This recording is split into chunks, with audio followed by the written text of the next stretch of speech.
Welcome to our episode of Biblical Archaeology from the Ground Down.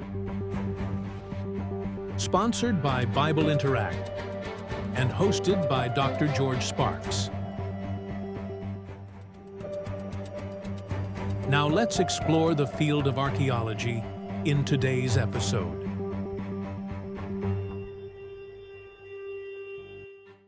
Welcome, everybody. My name is Dr. George Sparks, and this is Biblical Archaeology from the Ground Down. We got an exciting program for you today. We got a guest, Justin Robinson.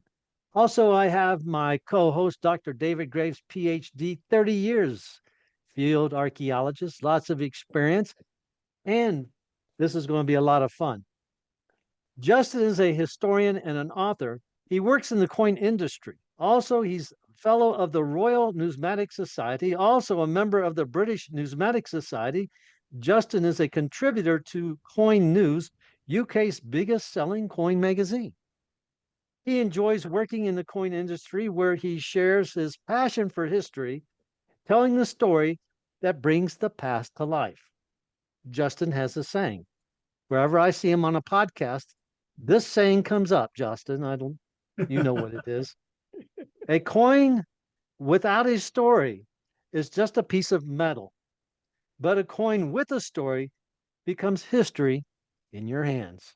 Well said, sir. Yeah, it's great. He has also developed content for the British Society for the Turin Shroud. Now, this has a website, Shroud of Turin, one word, shroudofturin.uk, and we will put that in the content also.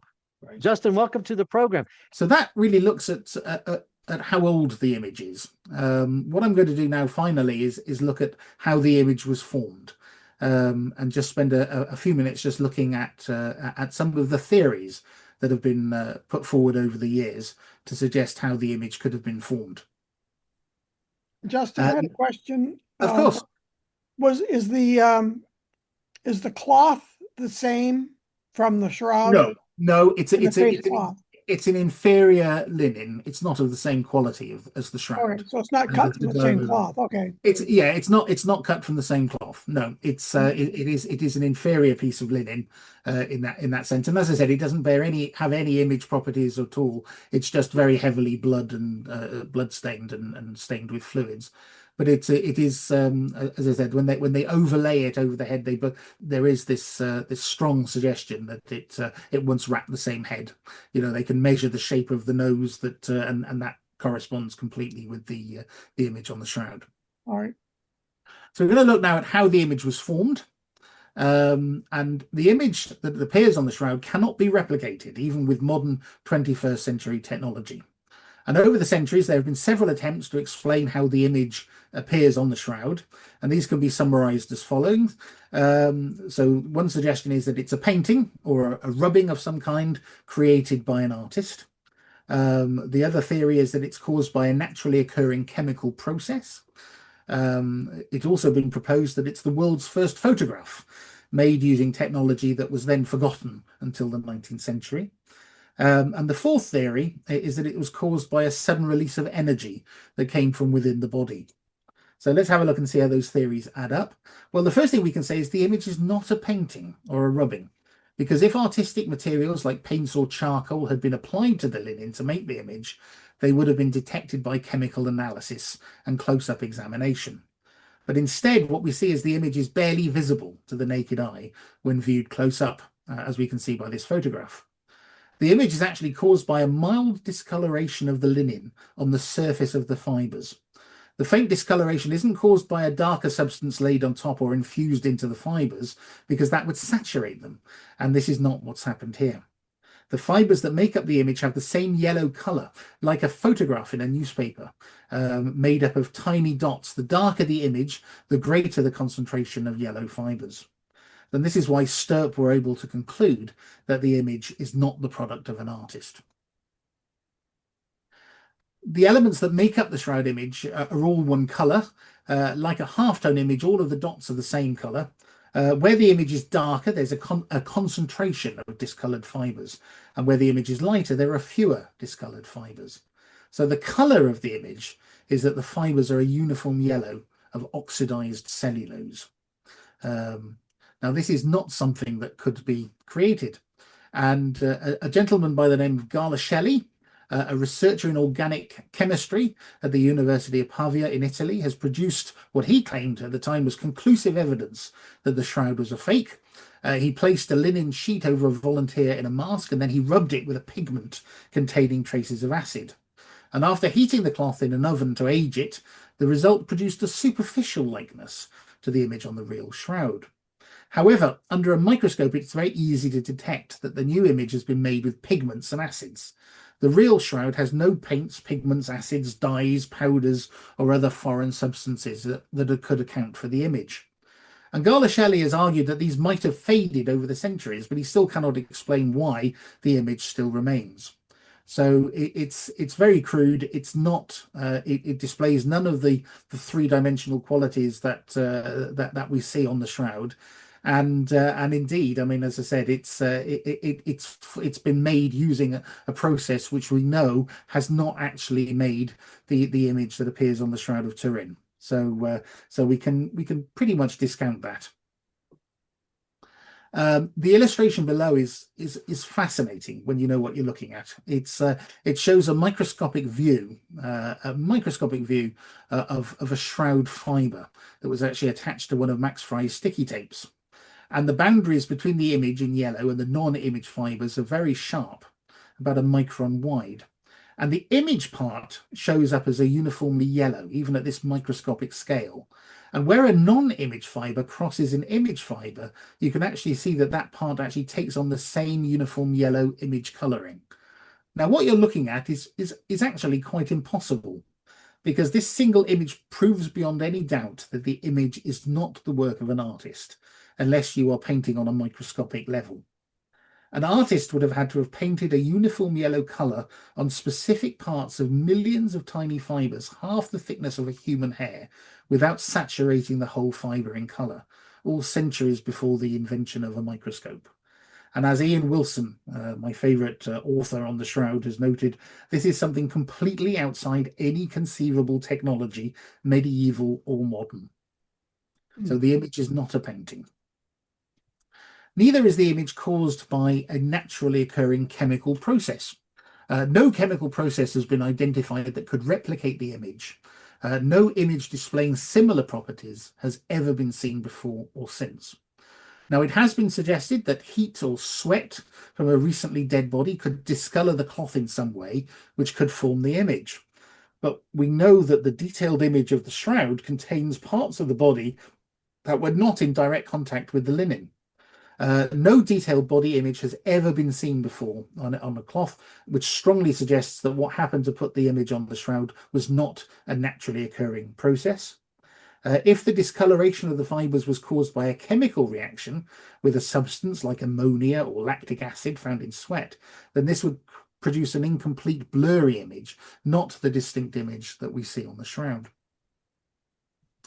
Furthermore, we know that the shroud has been exposed to fire, water, and a battery of testing, and yet the image on the cloth remains. So we know that the image is thermally stable. The fire at Chambry in 1532 was so intense that the silver box that the cloth was lying in melted, and molten silver burned through the corner of the folded linen, but the image prevailed. We know that the image is water stable. We know that the shroud has been stained by water. Water was also used to put the fire out on the cloth at Chambry. But the image has remained. And we know that the image is chemically stable because the straw yellow discoloration which forms the image on the shroud cannot be easily dissolved, bleached, or altered by the application of bleaching agents. So this is not a naturally occurring chemical process. The image is also not what we would consider a photographic process. Now, the shroud does possess photographic qualities, but even if it is a medieval fake, it is still centuries older than the earliest photographs. Now, one man who's done a lot of work to examine the photographic elements of the shroud is a South African art historian called Nicholas Allen. And he believes that the light-sensitive compound silver nitrate was known in the Middle Ages. Light changes the silver nitrate into tiny black particles of silver metal. And he has proposed the theory that the medieval forger could have coated the linen with a silver nitrate in a darkroom and then exposed it to sunlight through a quartz lens. and a model blocking the light could then leave an impression on the linen. You can see with this little sort of mock-up diagram that he's got a figure standing in the light source, which is being reflected through a pinhole and onto a piece of linen cloth. Now he produced an image which on the surface actually looks pretty good. He made a replica of the shroud using a model, but there are some problems. Now, the technology that he's using wasn't known in the Middle Ages. Now, if a medieval inventor had created a means to take photographs, why was it only used once to fake a holy relic? Why are there no documents or other photographic experiments in existence to show that photography was invented in the Middle Ages? We simply don't have any other evidence. There isn't a single other image produced anywhere. Allen's replica also shows directional sunlight on the head, shoulder, arms, knees, wrists, and feet. The real shroud image has a uniform light source, which how on earth could that happen? If this was being used as a photographic process, you would be able to see the direction of light, which you can't see on the shroud. And Allen also makes no attempts to recreate the bloodstains on his replica, which were actually on the shroud before the image formed around them. How and why would a forger do that? Allen believes that the carbon-14 test proved that the shroud is a medieval forgery, but he still has many questions he can't answer. And I've quoted this because I think I like his logic. If it is to be accepted that the shroud is, in fact, simply a painted, dyed and stained product of a medieval band of forgers, then why is our culture, with its highly sophisticated technology and expertise, still unable to explain its means of production, far less duplicate it? Also, why did its creators go to so much trouble over this relic when they could have quite easily satisfied the needs of the credulous with a production far less sophisticated than the shroud actually is? Christian teaching in the late 13th century would have ensured that Christ be depicted with the marks of the nails in the palm of his hands and a crown of thorns. However, the shroud not only shows Christ uncharacteristically naked, but with the marks of the nails in his wrists and a helmet rather than a crown of thorns. In addition to these non-conformist, possibly heretical depictions of Christ, the image in the shroud displays a degree of anatomical, medical, and pathological knowledge that was simply not available to a medieval artist or a forger of relics. So Nicholas Allen finds himself in an unusual position of believing the carbon-14 test proves that the shroud is a medieval fake, but completely unable to say how a medieval forger was able to achieve it. So this is, I think, possibly the most plausible theory that we found, that the image is caused by a burst of energy. And in 2011, the National Agency for New Technologies, Energy and Sustainable Economic Development in Italy published the results of a 5-year scientific investigation that they completed on the shroud. And they concluded that the image was formed by an unknown electromagnetic source of energy. They achieved a superficial coloration on linen similar to the shroud by using excimer laser irradiation, a process in which a burst of concentrated ultraviolet light was shone onto the cloth. And as I said, I'll leave this slide up there for people to pause and have a look at. But the team produced fibers that have been colored across this submicrometer depth, and they were comparable with the thinnest coloration depth observed on shroud fibers.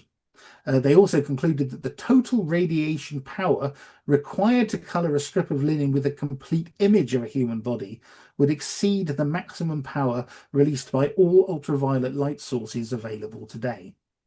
So their theories, the senior researcher there, Paolo De Lazzaro, says it's possible that the body image was formed by a sort of electromagnetic source of energy. In particular, vacuum ultraviolet photons account for the very thin coloration depth, the hue of color, and the presence of image in linen parts not in contact with the body.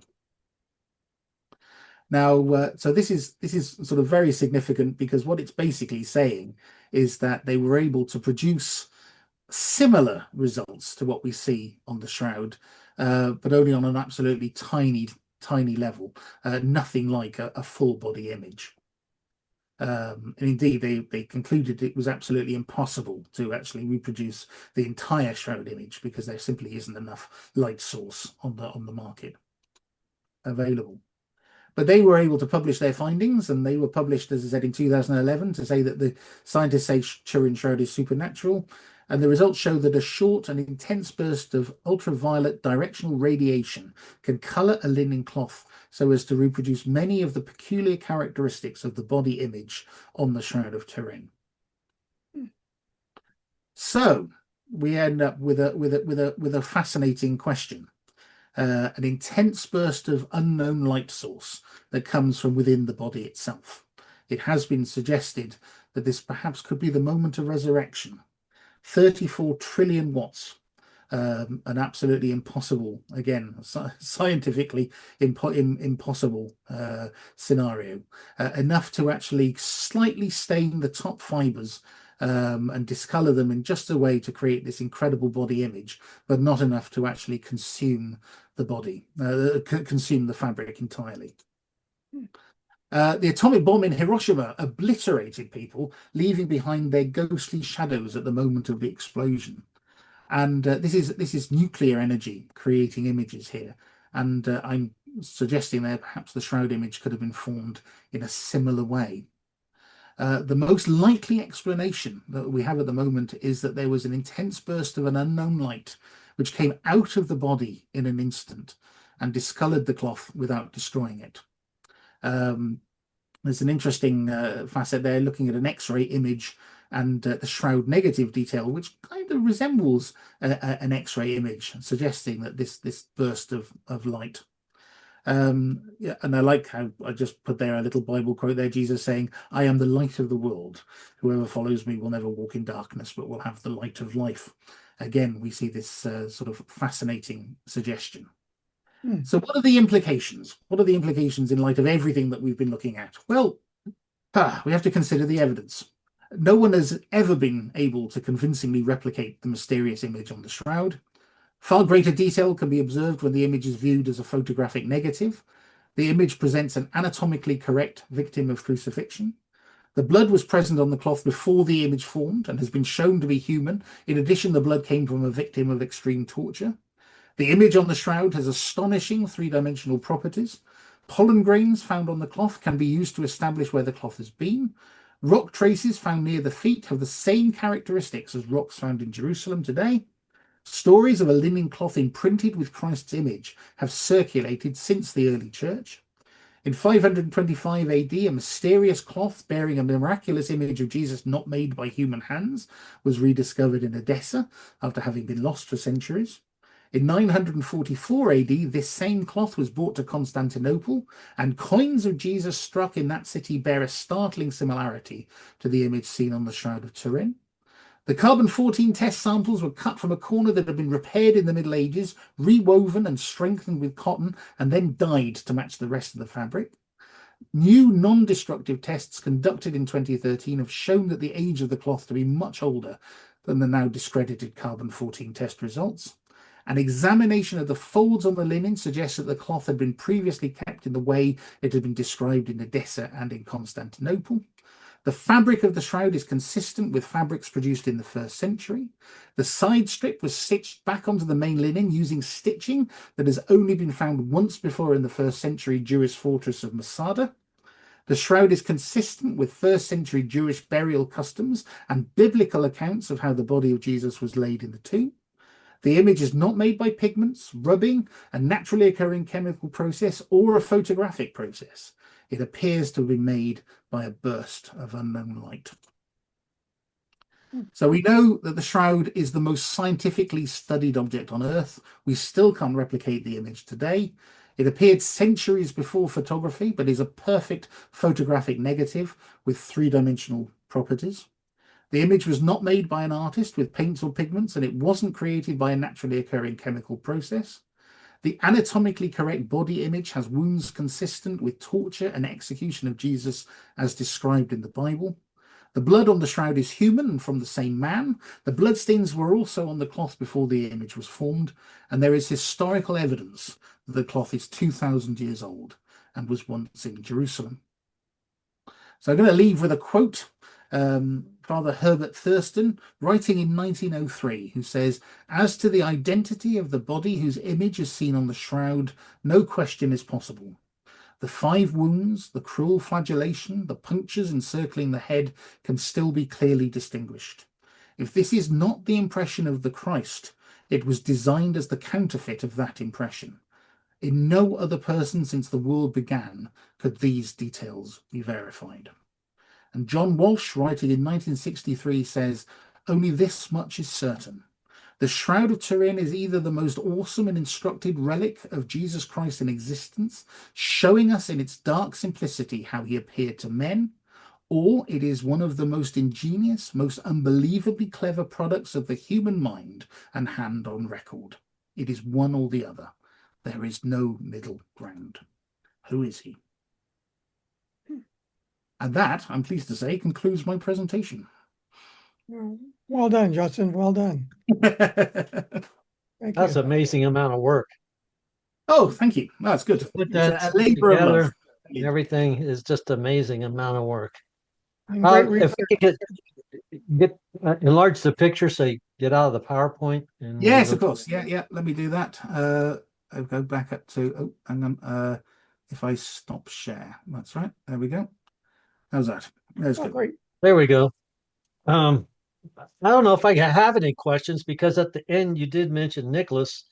I tried to have him on the program, but he declined and he sent me a PDF file of his work.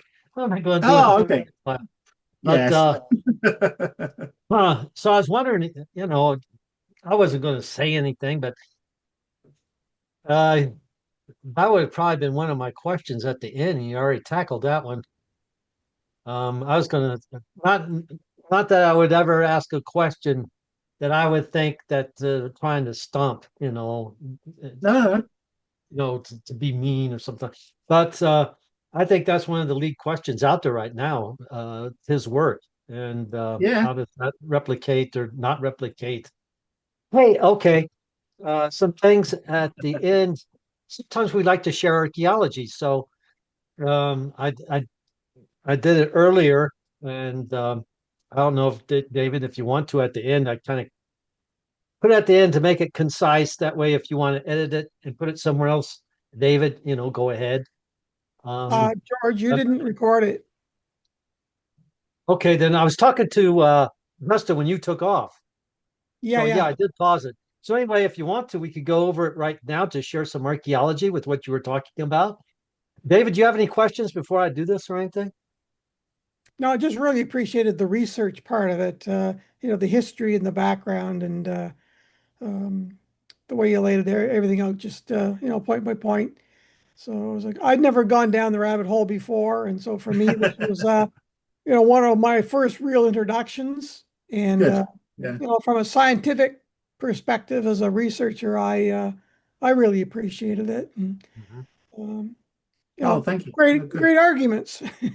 Yeah, I think it's one of those things. I think it is. It really is, and I've said before. I think it's where history and science and faith sort of combine in one artifact. And I think that there's the fact that this is an object which you can actually travel and view and examine and study it and look at it and test it.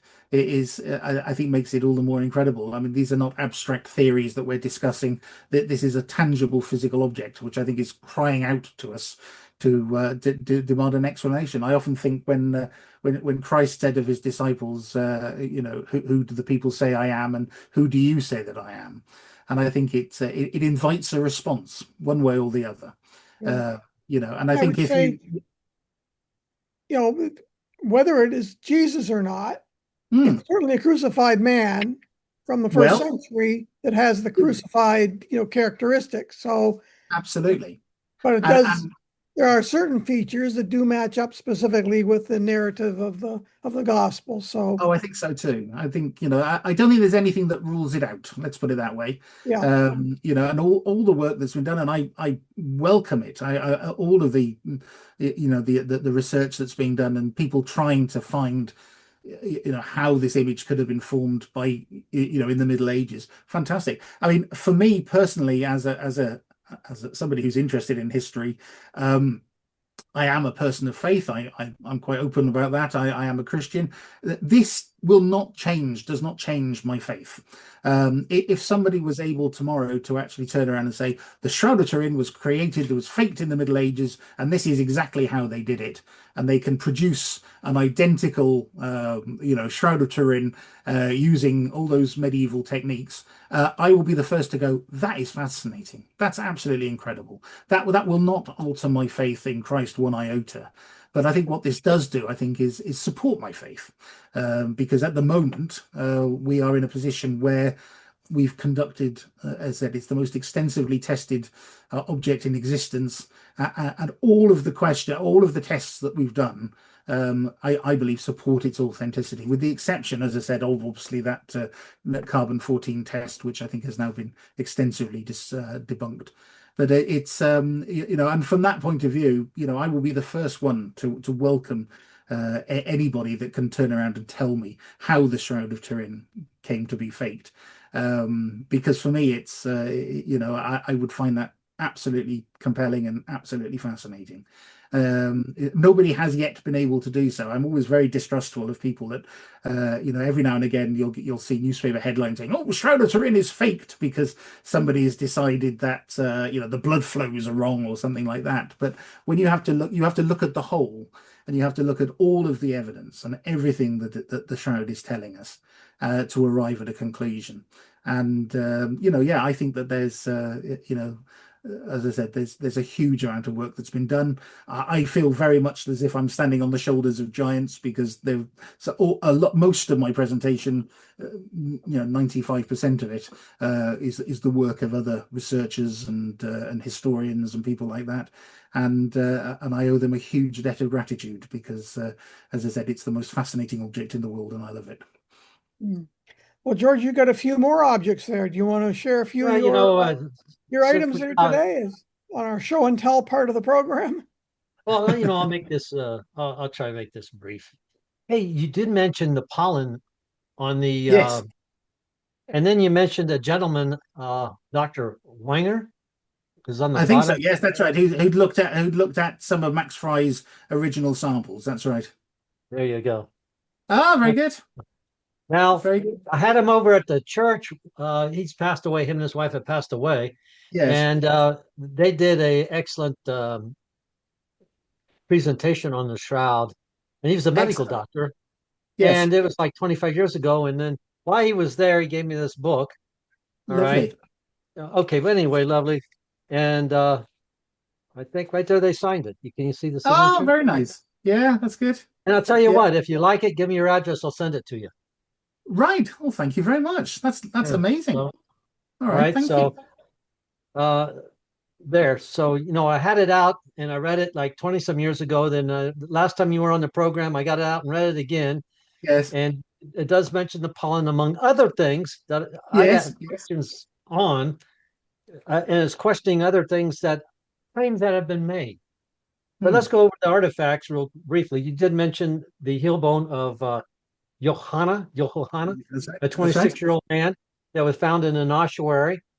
And one of the reasons why you can say the bone was separate and cut away from the rest of the body was that the nail was bent. I don't know if people can see that. I'll put it over towards me.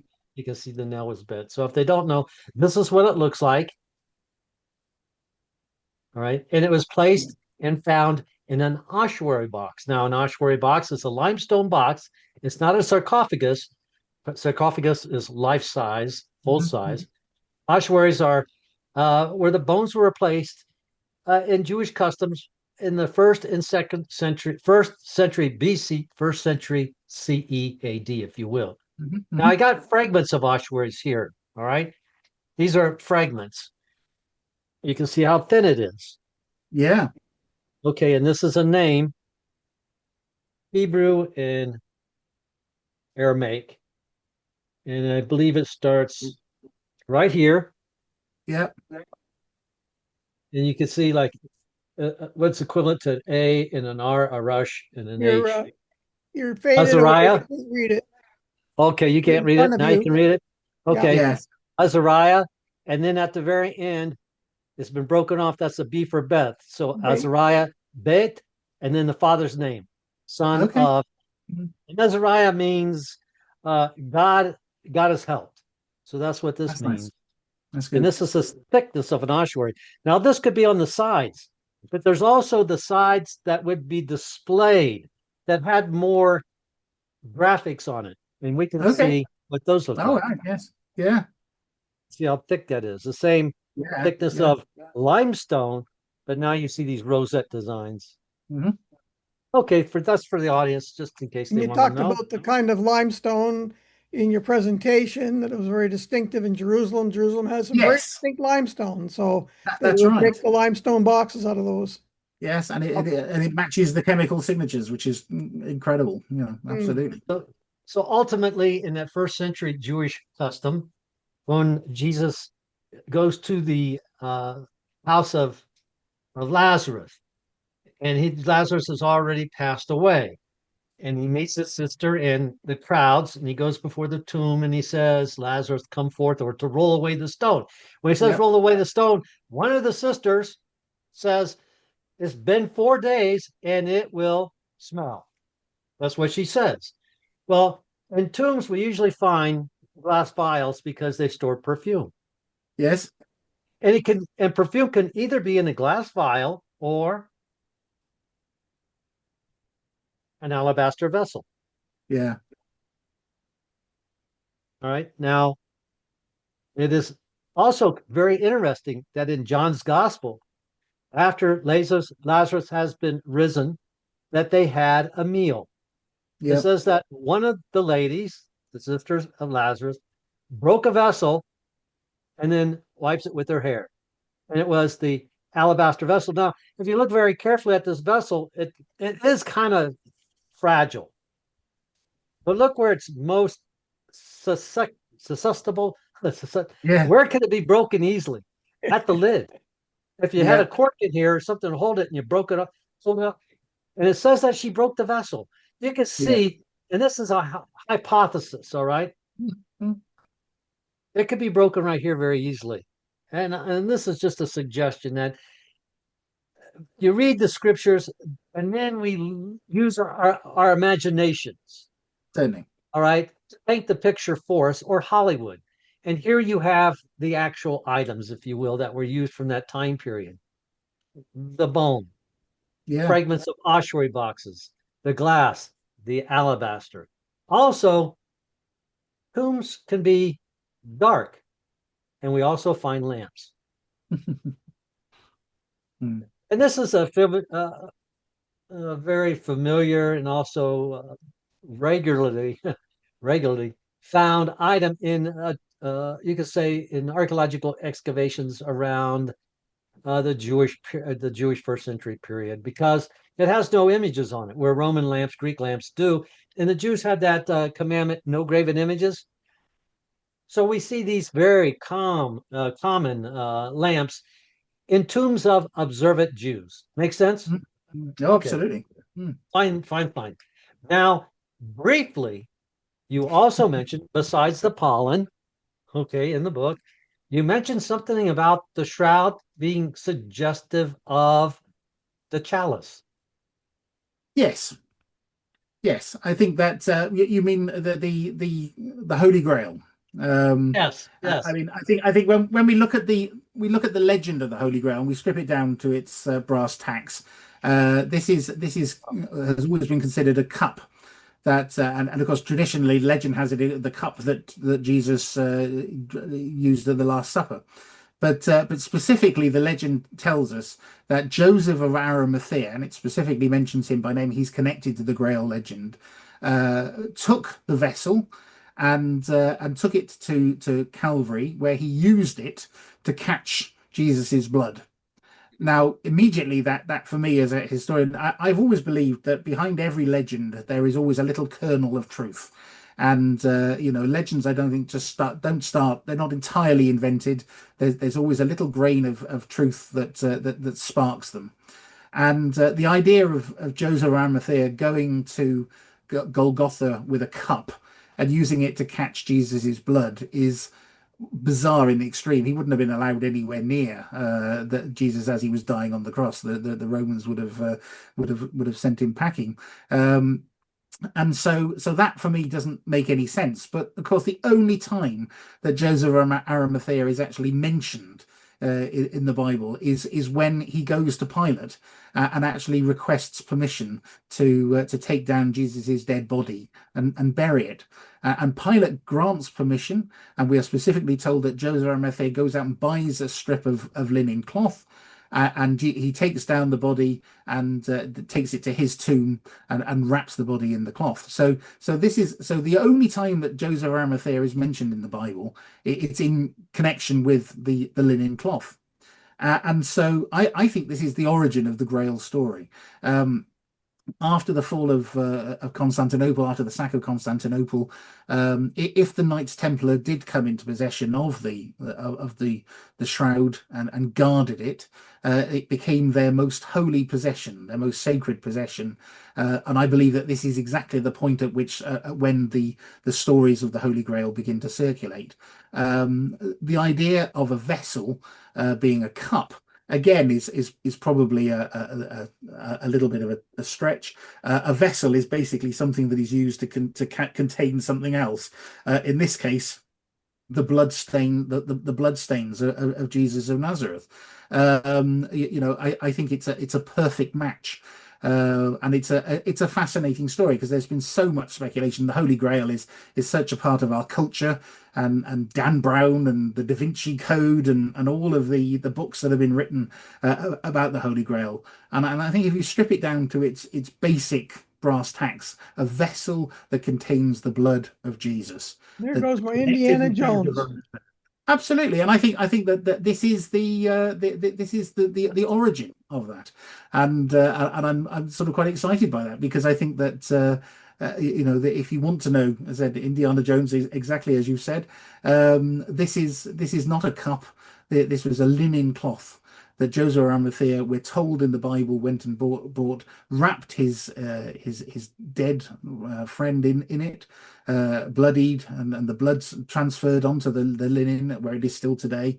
I think there's a compelling case to be made for the Shroud of Turin and the Holy Grail being one and the same. Well, Justin, I don't know if I agree with that, because there's, even because there's traditions and there's books, of course there are. fantastic Absolutely. movies of Indiana Jones and the Holy Grail, which is the epic at the apex at the end of the movie. You got to choose, Justin. You got to choose wisely. You got to choose wisely. What can I say? Absolutely. I'm on the side of the Grail because I'm from New Mexico, and there's tons of movies being made out here, and every once in a while we can get a movie prop.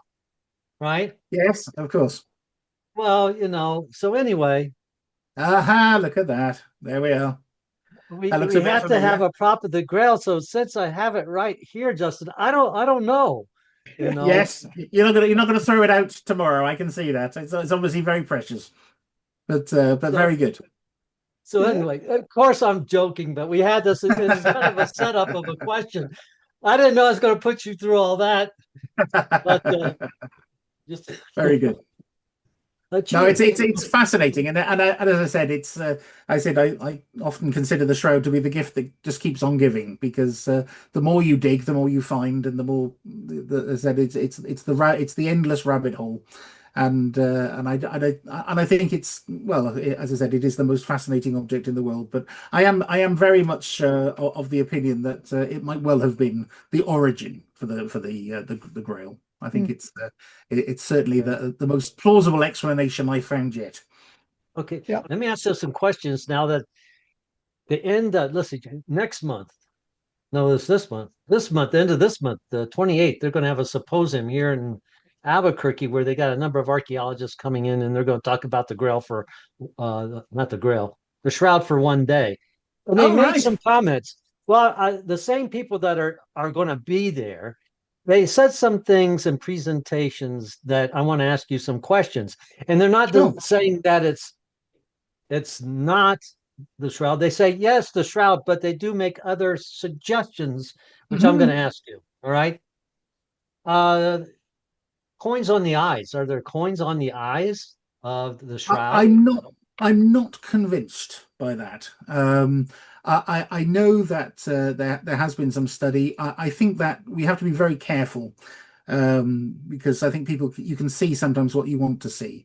I am not convinced that you can see coins on the eyes when you look at the image on the shroud. I think that you're looking at a very small area to begin with, and I don't think we can see as enough detail to actually. So I would urge caution about coins on the eyes, and I know that so as a coin historian, people would expect me to be, oh yes, absolutely, but I'm not convinced by the argument about the coins on the eyes. I know that people like Ian Wilson are not convinced either.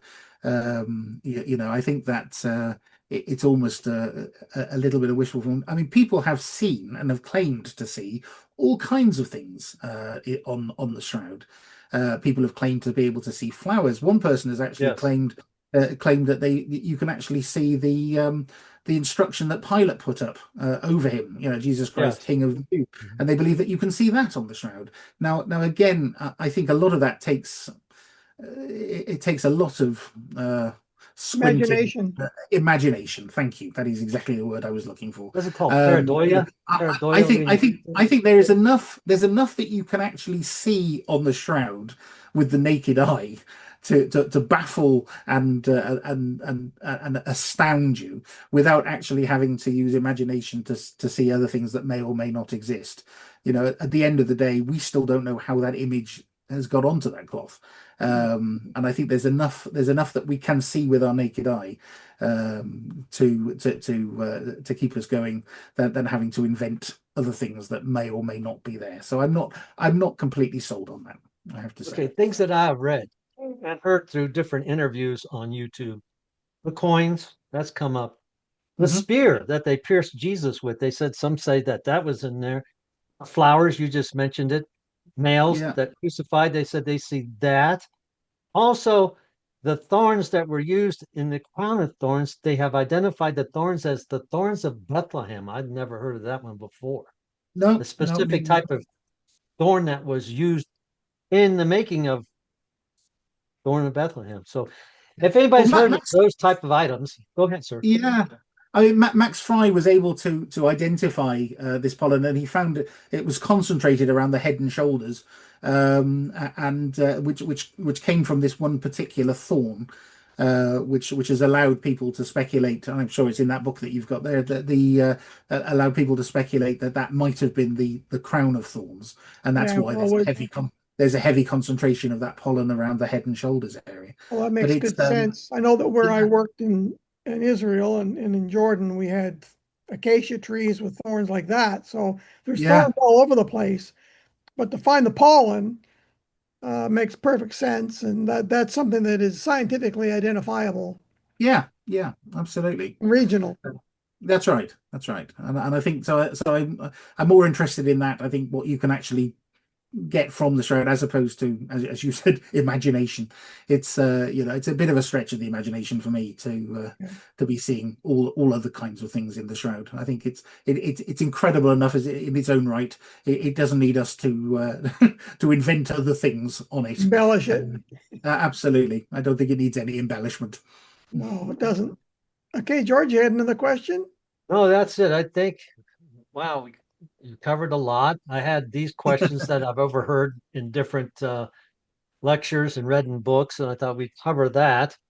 Showed artifacts. I think we try to do our best to cover everything. Good. That was really fun. Thanks very much, Justin. George, do you want No, you're very welcome. Very well. Really enjoyed it.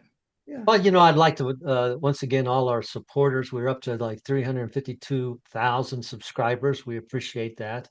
Also, Justin, if you would remember to send an address, I can send this book to you. Definitely. Thank you. And we appreciate everybody. This will probably be in 2 parts. If when David edits, I don't know for sure. But we have the first one on the coins, and then we have these 2. So it's going to be very complete. I feel it's one of the more complete ones that are going to be on the internet. And Justin, it was very well done with your PowerPoint. To me, it was amazing. Yeah, George, we talked earlier, remember, that we may do another podcast in the future, just with some Jewish coins or Israelite coins. Definitely. No, that would be fun. definitely. thank you, David. I appreciate that because, yeah, you want to stay with us. If you would come back and let's talk about some coins. Love to. Yes, Absolutely love to. that would be a lot Absolutely. of fun. Yes, All so right. everybody's Sounds good. thank you for being with us. We appreciate that. Remember, if you haven't, like and subscribe. And if you know other people that are interested, bring them along as well. Justin, thank you for your time. David, Very welcome. appreciate all your work. Until then, everybody have a good week.